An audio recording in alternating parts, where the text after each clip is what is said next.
"My son, sorry for what is happening to you," the old woman said softly. Her voice shook, but her smile was gentle. "I am a poor widow. I don't have much. I can see no one is ready to help you. I bought this bread with all the money I have. Please, manage it." She held out a big loaf of bread with both hands, like it was something holy. The young man on the floor stared at her. He looked like he had been beaten by life. His ash coat was torn and stained with mud. His beard was overgrown and tangled. His hair was rough and dirty. One of his trouser legs was rolled up, and his foot was wrapped in a dirty bandage that looked bloody. He sat on the interlocking tiles in front of a shiny, busy shopping mall in Victoria Island.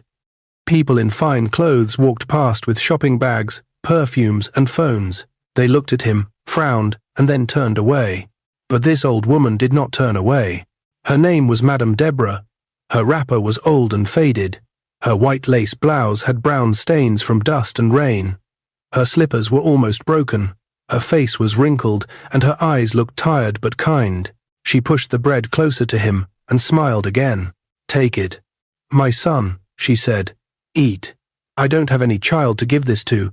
Today God made me see you. That is enough." The young man's eyes filled with tears. Nelson felt his heart shake inside his chest. "She does not know who I am," he thought. "She does not know this is all a lie." Behind the thick fake beard, he swallowed hard.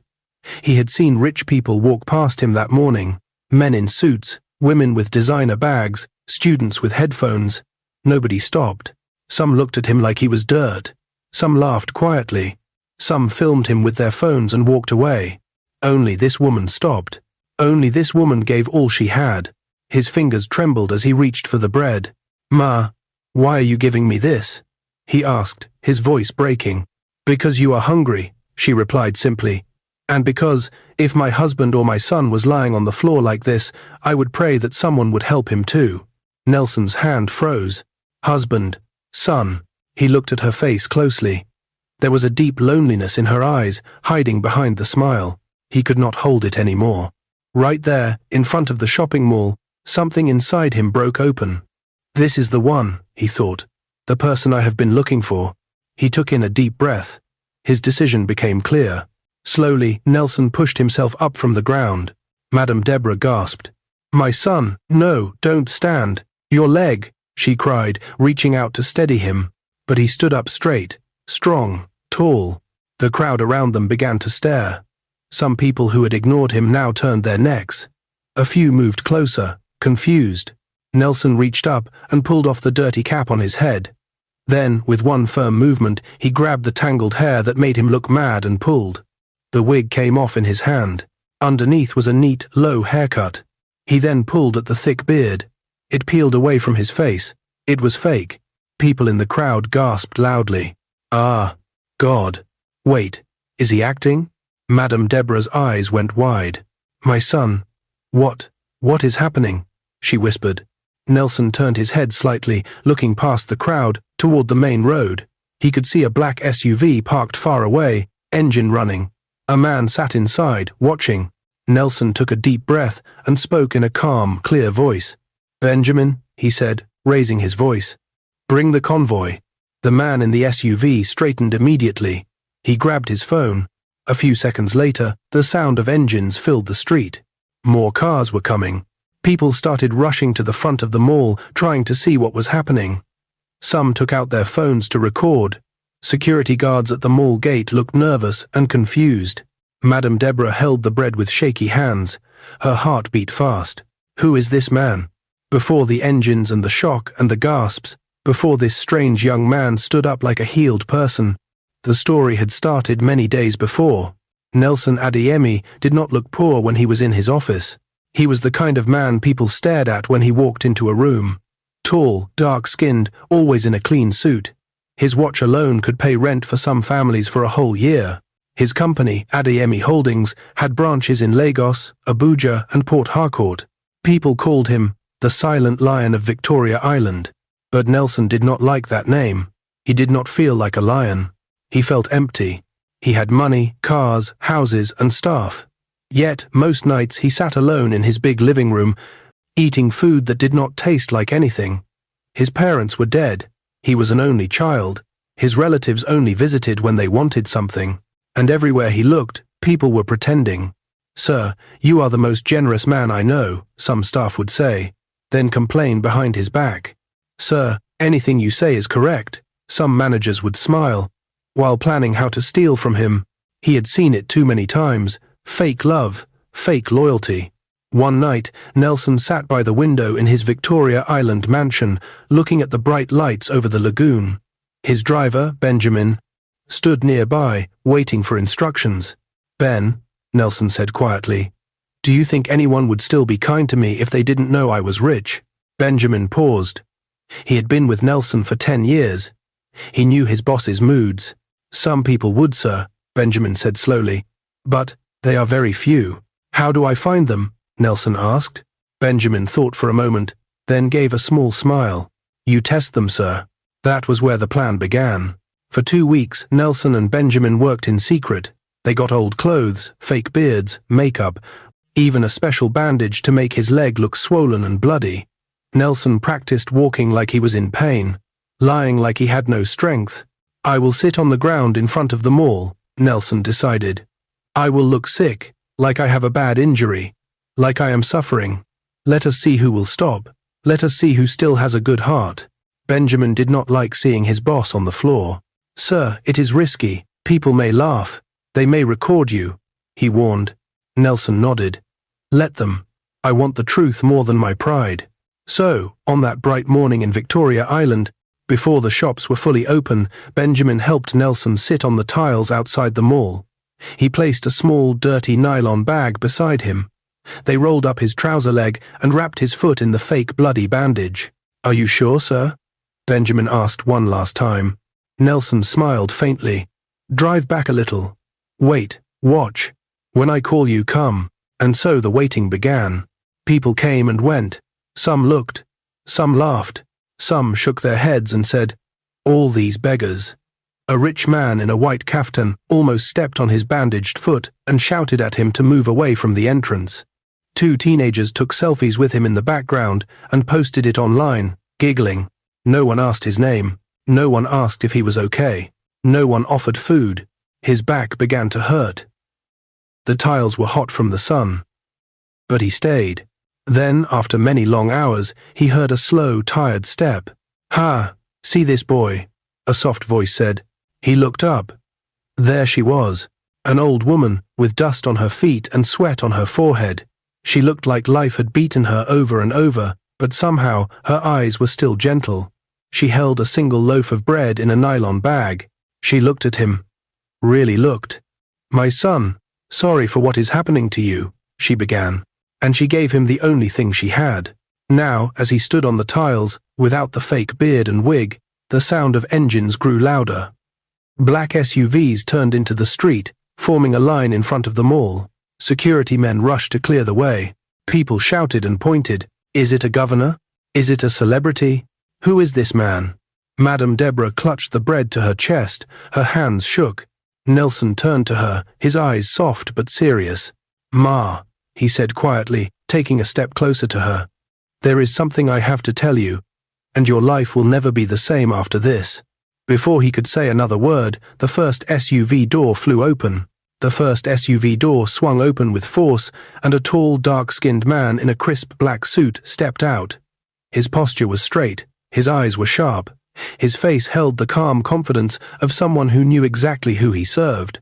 It was Benjamin, but to the crowd at the shopping mall, it was like a scene from a movie. More SUVs stopped behind the first one. Doors opened at the same time.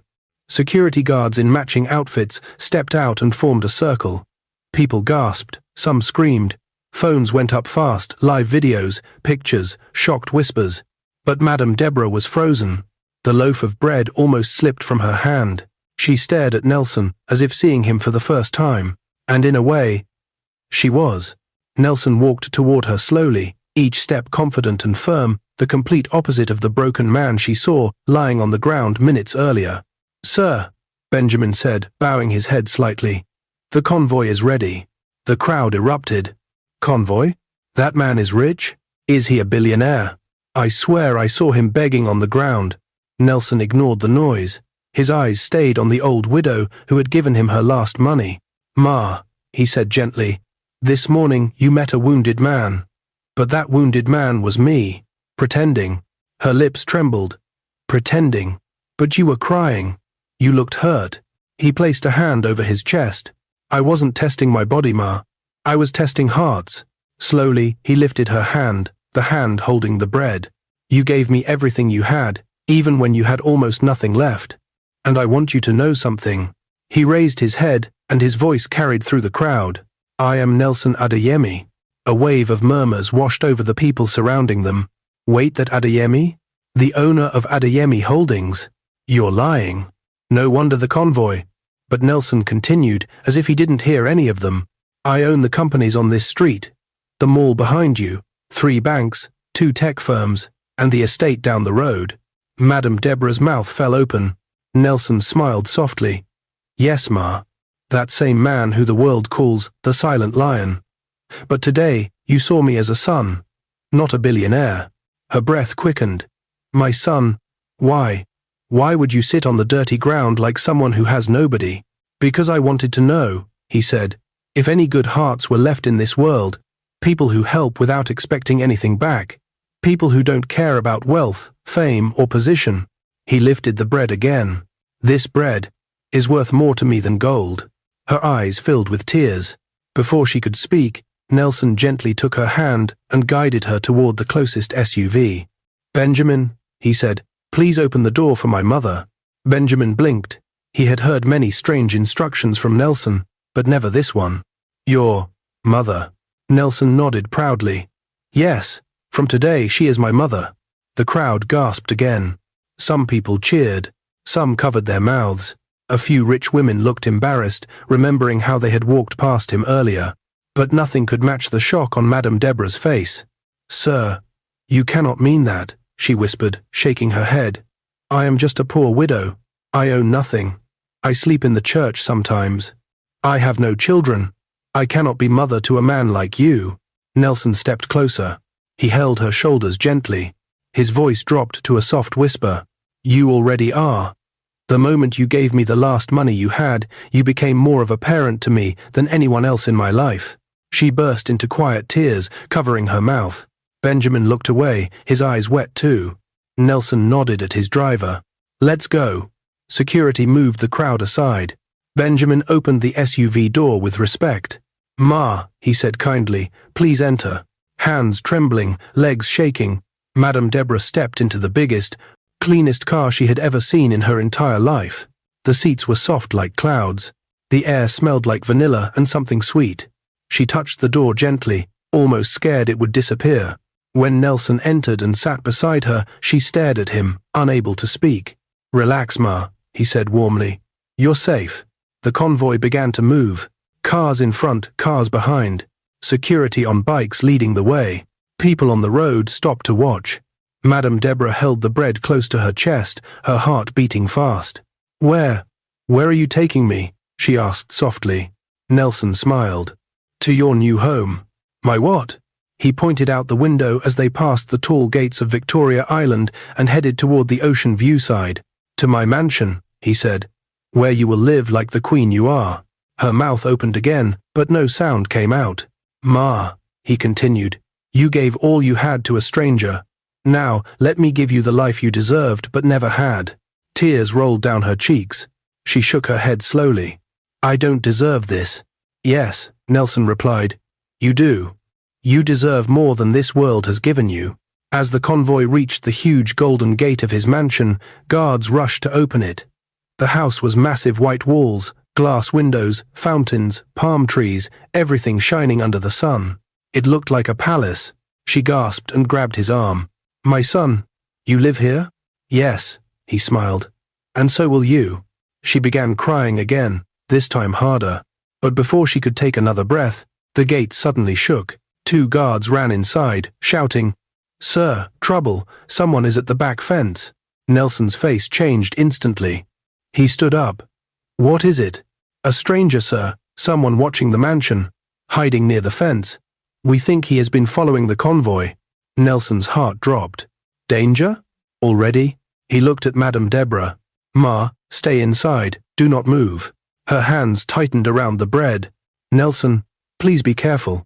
But the shouting from the back gate only grew louder, and when Nelson ran outside to see what was happening, he froze, because the face he saw hiding in the shadows was someone he knew very well. Jacob, his biggest business rival, and Jacob was smiling. A smile that promised trouble. The moment Nelson saw Jacob standing near the back fence of the mansion, a chill ran through his entire body. Jacob wasn't just any man. He wasn't just a businessman. He was Nelson's greatest rival, smart, dangerous, proud, and full of jealousy. And now he was smiling. Not a friendly smile, but a slow, cold, poisonous one. Nelson stepped closer, his security guards forming a protective line behind him. "Jacob," Nelson said, voice steady but tense. "What are you doing at my home? Why are you hiding at my fence?" Jacob chuckled softly. He wore a blue suit, clean and sharp, with shiny brown shoes. He looked like someone arriving for a business meeting, not someone sneaking around another man's mansion. "I heard noise," Jacob said casually. "Convoys, security, excitement. I only came to see what the celebration is about." Nelson's jaw tightened. He could see the lie dancing in Jacob's eyes. "There is no celebration here for you," Nelson replied. Jacob shrugged. "Really? Looked like you found something interesting today." His eyes flicked toward the mansion, toward the SUV parked in front, toward Madam Deborah, who was peeking through the car window with fear on her face. Jacob's smile widened. He had seen her. He understood more than he was pretending. Nelson stepped in front of the window, blocking Jacob's view. "That woman has nothing to do with you," he said firmly. Jacob raised a brow. "A woman? In your convoy? That is new. Nelson, you never surprise me. Until today." Benjamin stepped forward, fists clenched. "Leave this property now," he ordered. Jacob laughed again, looking amused. "I'm not here to fight. I'm only here to watch how things change." Then he leaned closer to Nelson and whispered, "Be careful who you bring into your home. Not everyone here wants you alive." Nelson's eyes narrowed. "Are you threatening me?" Jacob smiled again, slow, knowing. Dangerous. A friendly warning. From one businessman to another. Security pulled him back, escorting him toward the gate. Jacob didn't resist. He walked out proudly, like a man who knew exactly what he was doing. But before he stepped out of the gate, he turned one last time and looked at Nelson with sharp eyes. "This world is full of surprises," he said. "Enjoy yours, while it lasts." The gate slammed shut. Benjamin rushed to Nelson. "Sir, do you want us to follow him?" Nelson shook his head. "No, not yet." But inside, fear was growing. Jacob never showed up without a reason, and he never smiled unless he had a plan. Nelson hurried back to the SUV. Madam Deborah was shaking. "My son," she whispered. "Who is that man? Why was he smiling like that?" Nelson forced a calm expression.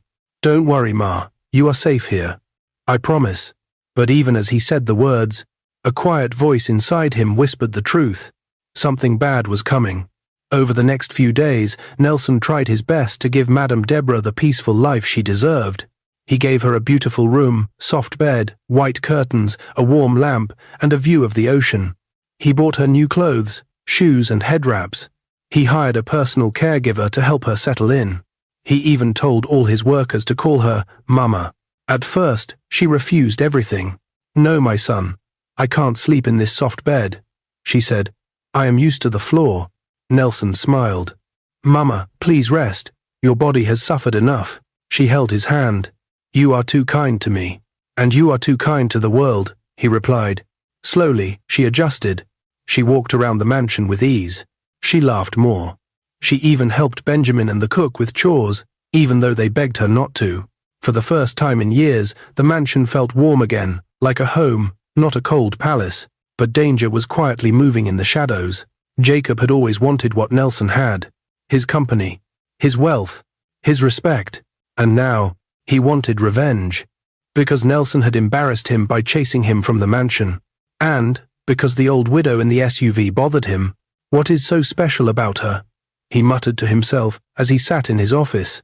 Jacob hired a group of rough boys kidnappers who owed him favors. He didn't tell them why. He didn't tell them who she was. He only gave them a picture of Madam Deborah leaving the mansion gate with her caregiver the next morning. "Find her," Jacob said quietly. And bring her to me. The boys nodded. No questions asked. Jacob leaned back in his chair. Let's see how the great Nelson handles this. A week later, Madam Deborah felt brave enough to take a small walk. I want to buy oranges from the market outside, she told the house staff. Nelson was in a meeting, so Benjamin sent a guard to follow at a distance. But the kidnappers were faster. They grabbed her near a small kiosk, covered her mouth, and pushed her into a black van. She screamed. People ran. The guard fought, but the kidnappers were too many. In less than 1 minute, she was gone. Benjamin stormed into Nelson's meeting room. Sir, Mama Deborah has been taken. Nelson shot to his feet. What? How? Where? Benjamin told him everything in quick, sharp words. Nelson's chest tightened. His hands shook. Mama, he whispered. He ran out of the office, not caring who stared. He got into the SUV. Track the van. Call the police. Close the gates. Every car sped out of the mansion at full speed. Nelson felt tears in his eyes. Real tears. This is my fault, he whispered angrily. I should have protected her. I should never have let her go alone. Benjamin placed a hand on his shoulder. We will find her, sir. We will. But Nelson didn't breathe again until a call came in. Sir, one of his security men said, we found the van. We are trailing them to a large mansion outside town. We believe Mama is inside. Nelson closed his eyes. Don't enter yet, he said. We go together. The kidnappers thought they were safe. They didn't know Nelson's security was already surrounding the mansion. They didn't know police cars were on the way. At the right moment, Nelson shouted, Move. Police broke down the gate. Security followed. Shouting filled the air. And in a small room inside the mansion, there she was, Madam Deborah, hands tied, tears on her cheeks. The moment she saw Nelson, she cried out, My son. He rushed to her and untied her ropes. He held her like a child. I'm here, Mama, he whispered. I'm here. But the kidnappers were already on the floor, hands raised. One of them whispered, trembling, Sir, it was Jacob. He paid us. He planned everything. Nelson froze. His heart turned to fire. Jacob. He breathed, eyes darkening. This was no longer jealousy, no longer rivalry. This was war. The policemen dragged the kidnappers outside, their hands cuffed, their faces filled with fear. Flashing red and blue lights covered the entire compound. Officers shouted orders, security guards moved quickly, and neighbors peeked from their windows to see what was happening. But Nelson saw none of that. All he could see was Madam Deborah safe, but shaking. He knelt beside her as she sat on a wooden chair in the corner of the room. Her hands still trembled from fear. Mama, Nelson whispered, touching her cheek gently. I'm so sorry. I should never have let you leave without me. I failed you. She shook her head quickly. No, my son, you did not fail me. Evil people do evil things. It is not your fault. But Nelson's jaw tightened, because he knew who the evil person was, and he knew this attack wasn't random. He stood up slowly and turned to Benjamin. We're not done, he said in a low, heavy tone. Bring the leader of the kidnappers to me. Benjamin nodded and signaled an officer. A rough-looking man was pushed forward, his head bowed, his clothes dirty from rolling on the floor during the arrest. Nelson stepped too close. So, he said quietly, tell me who sent you. The kidnapper swallowed hard. I don't want trouble. You already have trouble, Nelson interrupted. Speak. The man closed his eyes. It was Jacob. The name hit the air like a bomb. He paid us, the man continued. He said to take the old woman, to keep her, to make you scared, to distract you. Nelson's hand curled into a fist. One of the officers stepped in. Do you want to hear the rest, sir? Nelson nodded. We found texts and audio messages on their phones, the officer said. Jacob told them to break Nelson's heart by taking the woman he brought into his home. He promised them money. A cold fire filled Nelson's chest. Jacob didn't just want business power. He wanted to hurt him deeply, personally. Nelson looked back at Madam Deborah, the woman who gave him her last money, the woman who called him, my son, the woman he promised to protect. Jacob had tried to break her, just to get to him. Nelson's voice was dark and steady. Take all of them to the station. I will meet you there. The officers escorted the kidnappers away. Benjamin brought the SUV closer. But as Nelson helped Madam Deborah walk outside, she touched his hand gently. "My son," she said softly, "don't let anger control you. You are a good man. Good men think with their hearts, not their hate." He looked at her, struggling to hold back the storm in his spirit. "I will not hurt anyone, Mama," he said, "but I will make sure justice is done." She nodded slowly, trusting him. They got into the SUV, and the convoy drove toward the police station with speed. Jacob did not expect to be arrested so fast. He was sitting in his office, sipping wine, smiling to himself, imagining Nelson crying over the missing old woman. But he never saw the police cars coming. He never saw the door burst open. He never saw the officers rushing toward him. "What is the meaning of this?" Jacob shouted as they dragged him from his chair. "You are under arrest for kidnapping and attempted harm," the officer said. Jacob laughed like a madman. "What? I didn't kidnap anyone. Do you know who I am? Nelson is behind this. He is jealous of my success." But the officers kept marching him outside. For the first time in years, Jacob looked scared. When Nelson arrived with the convoy, the station became silent. Even the officers who usually walked around boldly now stepped aside with respect. Nelson walked into the interrogation room. Jacob was already sitting there, hands cuffed, eyes angry. As Nelson entered, Jacob's face twisted. "So, you planned this," Jacob spat. "You think because you have money, you can arrest me like a common thief?" Nelson sat across the table calmly. "I didn't arrest you," he said. "Your actions did." Jacob scoffed. "I didn't do anything." The lead officer entered and placed a phone on the table. "Press play," Nelson said quietly. The officer tapped a button. Jacob's own voice filled the room. "Take the old woman. Make him scared. Keep her hidden. I will pay you when it is done." Jacob's mouth dropped open. That's not me. That's a deep fake. It's edited," he shouted. "Really?" Nelson asked. "Then explain the bank transfer you sent them." The officer placed printed bank statements beside him. Jacob stared at the papers and said nothing. He was finished. Nelson leaned forward slowly. "You attacked an innocent woman because you wanted to hurt me. You thought doing this would break me. But Jacob..." He paused, his voice cold. "You made the biggest mistake of your life." Jacob shook his head, sweating. "You can't do this. You can't..." But the officer cut him off. "You are being charged with kidnapping, conspiracy, attempted harm, and paying criminals.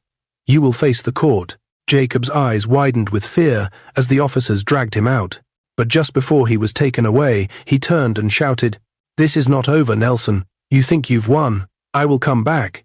I will destroy everything you..." The door slammed shut before he finished. When Nelson brought Madam Deborah home, she was welcomed like a queen. The staff rushed out, relieved to see her alive. Some cried. Some hugged her gently. The cook even knelt down, thanking God she was safe. Mama Deborah smiled warmly at everyone. For the first time in her life, she felt truly loved. But she kept holding Nelson's hand tightly.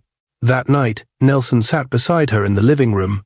"Mama," he said quietly, "I promise you, nothing like this will ever happen again." She nodded softly. "I trust you, my son. But remember what I said. Don't let your heart become heavy with anger. You are meant to be a blessing, not a man filled with pain." He breathed in slowly. "You are right, Mama." Before they could speak again, Benjamin hurried into the room. "Sir," he said, "there is someone outside the gate asking to see you." Nelson frowned. "Who?" Benjamin took a deep breath. "Her name is Juliana." The name made Nelson blink. Juliana? The woman he had met at a charity event, a woman with bright eyes and a gentle smile, a woman he had not seen in months. Why was she at his mansion now? And why did she look so worried standing at the gate? Nelson stood up slowly. "Let her in," he said. But as Juliana walked into the mansion, her eyes filled with tears. Something told him that another storm was coming. Juliana stood at the entrance of the mansion, her eyes glossy and full of emotions she could no longer hide. The warm lights from the chandelier above poured over her face, showing how nervous she was. She clutched a small handbag close to her chest, almost like she was holding her heart together.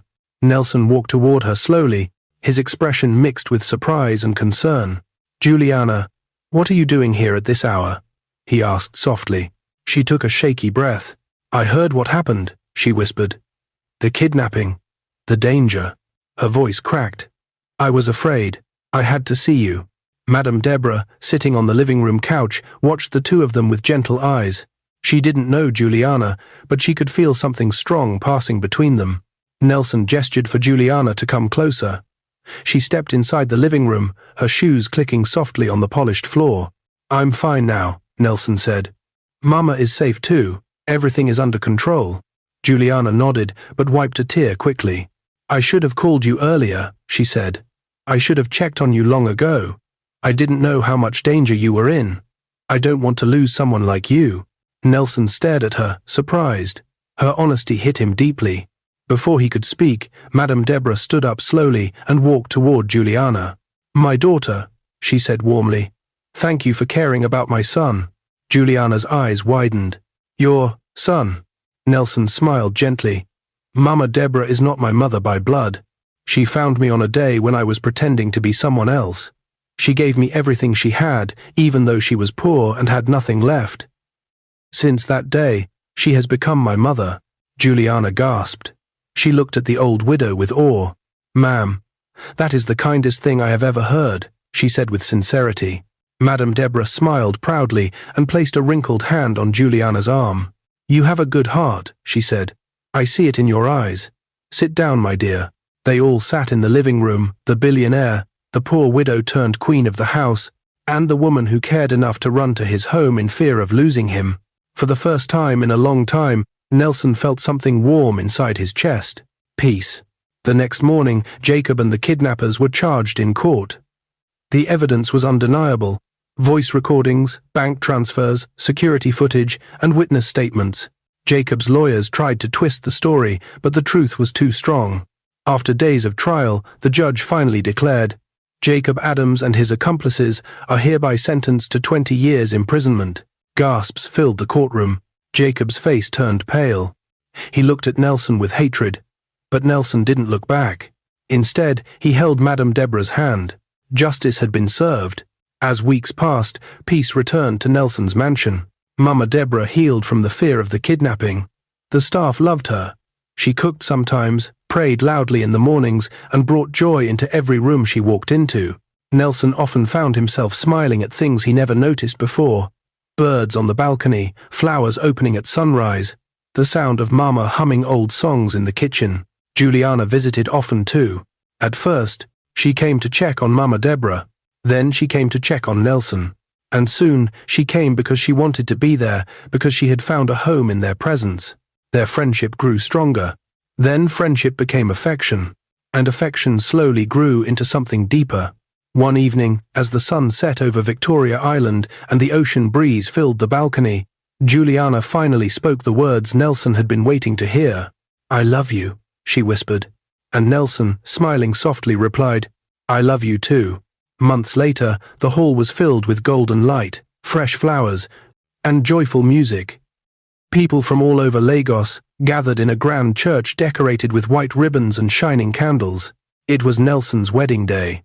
Juliana stood at the back of the aisle in a breathtaking wedding gown, the soft lace glowing under the lights. Tears touched her eyelashes, and her smile was bright and calm.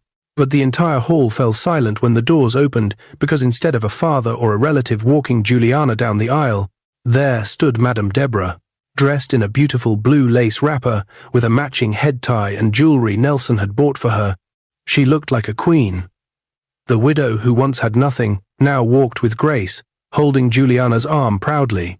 Nelson's breath caught in his throat. He had chosen her. He wanted the world to see who his mother truly was. The choir began to sing softly. Everyone rose to their feet. As Madam Deborah walked down the aisle with Juliana, her eyes filled with tears.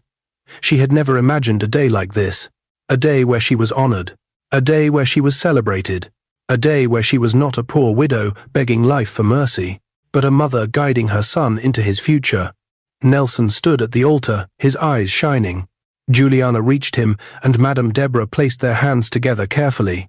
She whispered, My children, may joy never leave your home. Nelson hugged her gently. Thank you, Mama, for everything. After the vows, after the rings, after the kiss that sealed their future, the reception began. Music filled the air. Guests ate, danced, laughed, and overwhelmed the couple with love. But one moment stood out. Nelson asked for silence and took the microphone. He looked at his wife, then at his mother. My life changed the day I sat on the floor pretending to be helpless. I thought I was testing the world, but God was testing my heart, and He sent me a mother who gave me her last money, a widow who had nothing but still gave me everything. He turned to her. Mama Deborah, you saved me. You showed me what real kindness looks like. You taught me that love doesn't come from wealth, but from the heart. The crowd clapped, some wiping tears. Mama Deborah stood slowly, her hands shaking with emotion. My son, she said, you gave me a home when I had none. You gave me love when life had forgotten me. I am proud of you. They embraced, and even the strongest men in the room had tears in their eyes. As the night continued, as laughter danced around the hall, as music filled every corner, one truth remained clear. A poor widow gave bread to a stranger, and that stranger gave her a life she never dreamed of. Their story became a reminder that kindness, even the smallest kind, is never wasted. And with Jacob gone, danger ended, and love filling their lives. Nelson, Juliana, and Mama Deborah finally stepped into a future filled with peace, joy, and a family built not by blood, but by heart. What is your view about this story? Where are you watching from? If you enjoyed this story, comment, share, and subscribe to our channel for more interesting stories.